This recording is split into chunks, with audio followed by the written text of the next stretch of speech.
Obi-Wan Kenobi, episódio 3 da primeira temporada. Hoje aí a gente tem muito assunto a ser debatido. Temos confrontos, temos sabre de luz sendo usado como lanterna, temos suspeitas minhas com alguns personagens aqui, enfim. Deixa eu me segurar por enquanto porque esse vídeo contém spoilers, tá? Fique aqui por sua conta e risco. Aproveita e já se inscreva no canal, deixa aquele like. Pra você, eu já falei várias vezes, é de graça, é muito simples e pra mim é muito importante. Então vamos lá comentar o episódio segmento por segmento bem separadinho. Tem até aqui no menu, ó. Fala dele.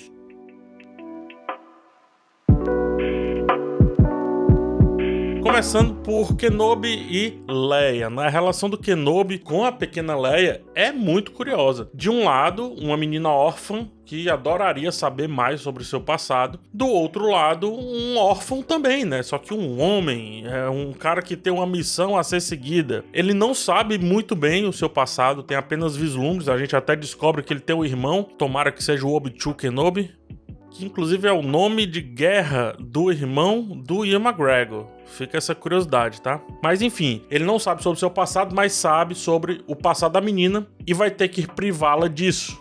Então, a dor que ele tem, que é não saber tanto do seu passado, ele não pode resolver em outra pessoa, por quem ele tem extrema empatia. Né? Que conflito massa, eu adoro esse conflito. Ela, inclusive, sugere dele ser seu pai, né? O que conecta isso com todos os ciúmes que o Anakin tinha do Obi-Wan Kenobi para com a Padmé Amidala, que pode ser bem visto ali nas animações e principalmente no episódio 3 ali dos filmes. De fato, Obi-Wan teria um caminho muito mais fácil se fosse essa a verdade, né? Mas a verdade ali é que ele precisa esconder, se possível destruir tudo o que sabe a fim de protegê-la, não só do pai, mas do Império como um todo. Ela sequer pode supor que a força seja presente nela, está presente nela. Ela conhece, né? Ela pergunta o que é essa força, como que é?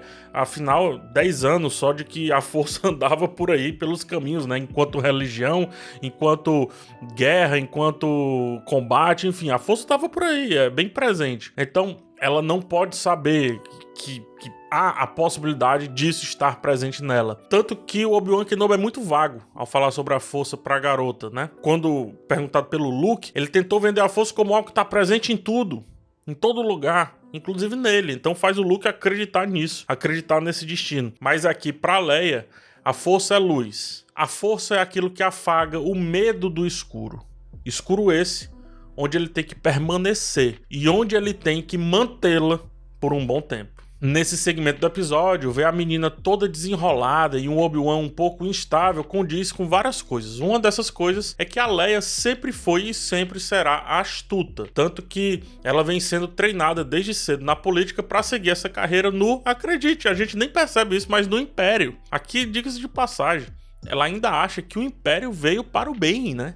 Ela realmente acredita nisso, é o que ela tem por enquanto, né? Inclusive é o que os seus pais tem que passar para ela. Os seus pais são políticos nesse modelo político, que é o modelo do Império. Olha só que inversão de valores que os filmes ainda não haviam tocado. Outra coisa é como o Obi-Wan passou de mentor, alguém super centrado, super assertivo, para alguém mais desencontrado, perdido e tentando se conectar não só com seu mestre, né? Ele fica chamando o Qui-Gon Jinn, mas tentando se conectar consigo mesmo, com o seu passado, com a sua parte gloriosa ali da sua vida, ou seja, da sua época de Jedi. No segmento seguinte, ao ser ajudado pela Tala, além de colocar o Obi-Wan em contato com o submundo dos rebeldes, note que é a primeira vez que a esperta Leia se depara com aquilo que um dia ela será. Leia, antes mesmo do que vimos nos episódios 4, 5 e 6, já fazia o que a Tala está fazendo.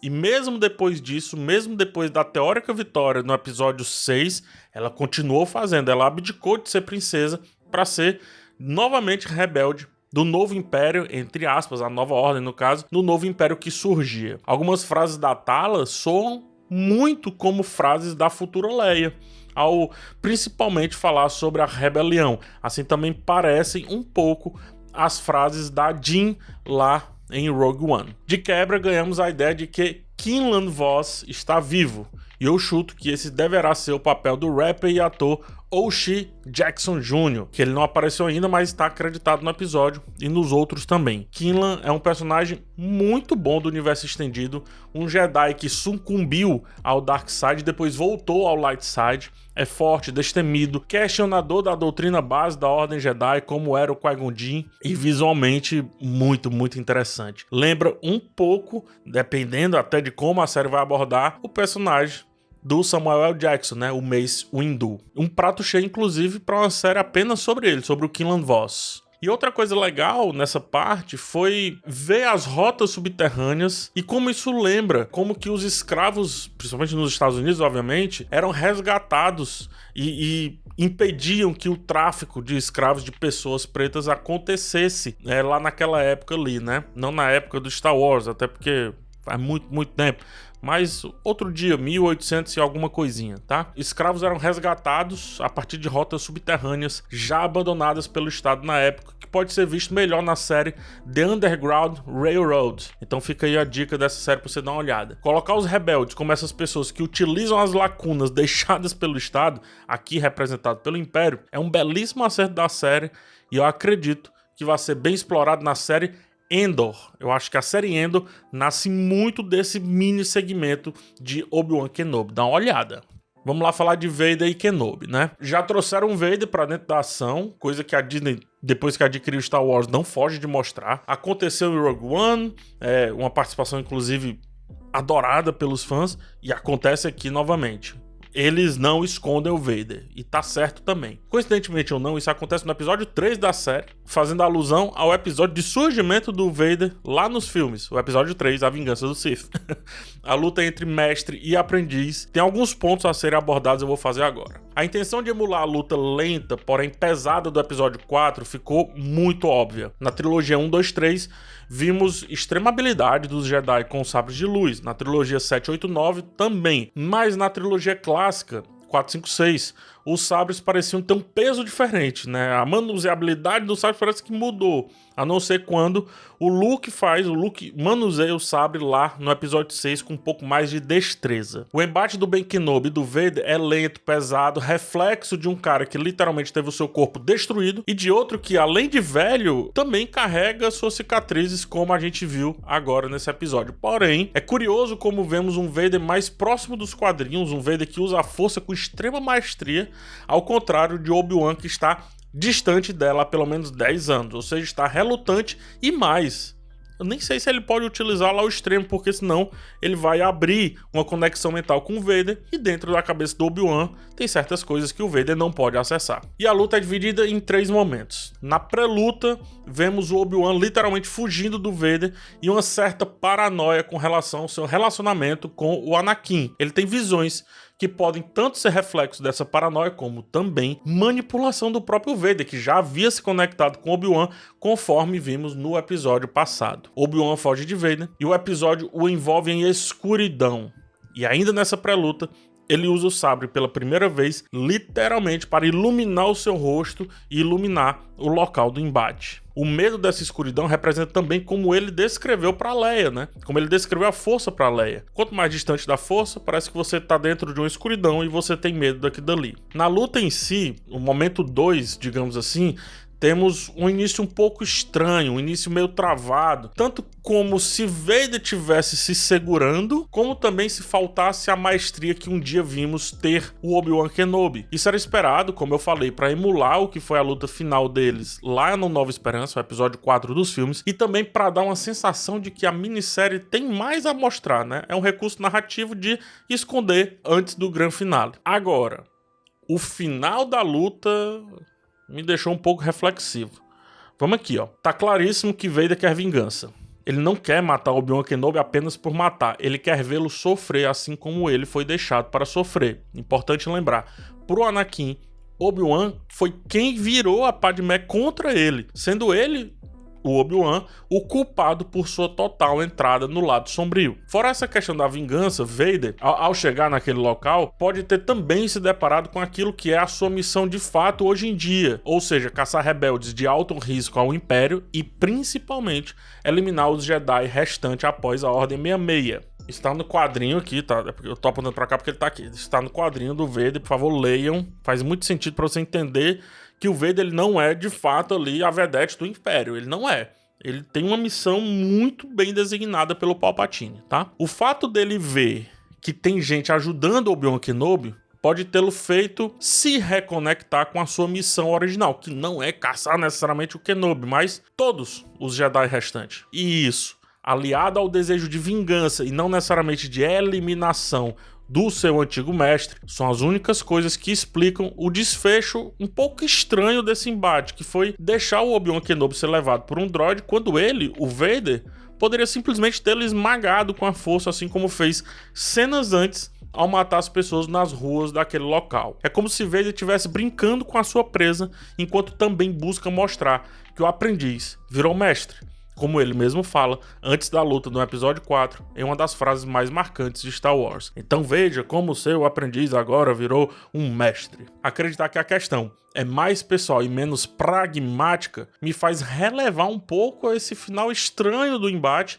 pelo menos por enquanto. Assim como me faz acreditar que veremos um novo embate. E neste, acredito que o Obi-Wan vai sair vitorioso, justificando tamanha vontade do Vader em provar algo para seu antigo mestre, também lá no episódio 4 dos filmes. Ou isso, ou temos um roteiro falho, conveniente, que traz algum furo aí pro grande canon. Não quero acreditar nisso, pelo menos por enquanto. Vale dizer que a disputa entre ambos está literalmente empatada, 1-1, né? Kenobi venceu Anakin no episódio 3, e nesse episódio 3 da vez, quem venceu foi o Vader. Vamos ver até onde isso vai dar.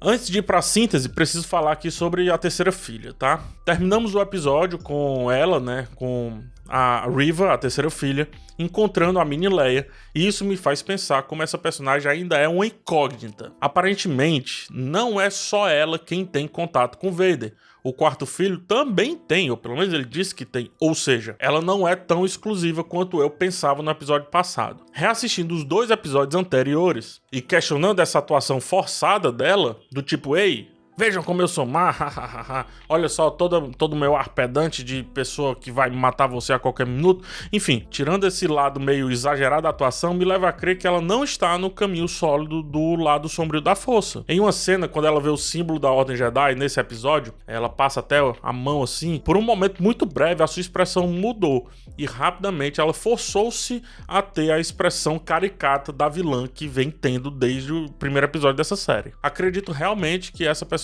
não tem uma vilania tão intensa quanto estão querendo vender, e que essa atuação caricata tem algum sentido para além do que possa ser um erro de atuação de uma atriz, a Moses Ingram, que foi muito bem em O Gambito da Rainha, sendo indicada ao Emmy, inclusive, e também bem no filme A Tragédia de Macbeth. Tem algo a mais aí, e acredito que no próximo episódio já será mostrado algo mais concreto, seja do caminho da vilania ou seja nesse caminho da dubiedade. O fato de ser ela a encontrar a mini Leia pode justificar bastante essa jornada aí e esse conflito da personagem. Ou então a gente tá de frente a uma vilã de fato que quer poder a qualquer custo. Então por isso que ela é caricata, porque o poder sucumbe a pessoa a pensar de qualquer maneira. Enfim, aqui vale dizer, já estão jogando hate exageradíssimo na atriz, né? Na Moses Ingram, o que gerou um vídeo do Ian McGregor, e que me faz refletir como o fandom de Star Wars é doentio. Não pode ver um preto, não pode ver uma mulher, não pode... O que é que vocês têm na cabeça, gente? É merda, é? Vamos lá para minha síntese, tá? A minha conclusão sobre esse episódio é que eu ainda tô um pouco dividido. Eu tô que nem a personagem da terceira filha. Eu gosto quando o ritmo das coisas é um pouco mais lento, porque dá tempo de tudo amadurecer com mais clareza. E esse ritmo já chegou a dar certo com o Mandaloriano. Mas eu tô um pouco catimbado, um pouco vacinado da recente série do Boba Fett, cujo ritmo lento escondia a falta de assunto da temporada como um todo, mesmo sabendo que haviam diversos assuntos ali a serem abordados conforme os primeiros episódios, né, dessa temporada de Boba Fett mostraram. Como eu disse no começo da resenha, estamos já na metade de Obi-Wan Kenobi, terceiro episódio de 6, e por mais que seja bom já terem trazido alguns símbolos, como o Vader, por exemplo, sinto também uma puxada forçada de rédeas. 1 ou 2 episódios serão suficientes para fechar esse conflito da força, do mestre, do aprendiz, da vilã, da princesa perdida? Eu acredito que sim, até porque vários desses conflitos evoluem para episódio 4 e podem ser resolvidos em outros momentos, mas eu temo por muita correria no final, quando tudo poderia ter sido um pouco mais equilibrado. Então, eu tô com a pulga atrás na orelha com relação ao ritmo até agora dessa minissérie. Vale frisar, minissérie, 6 episódios, teoricamente, 6 episódios com começo, meio e fim bem conclusivos. É isso, eu te vejo quarta-feira que vem, espero também te ver em outros vídeos aqui no canal.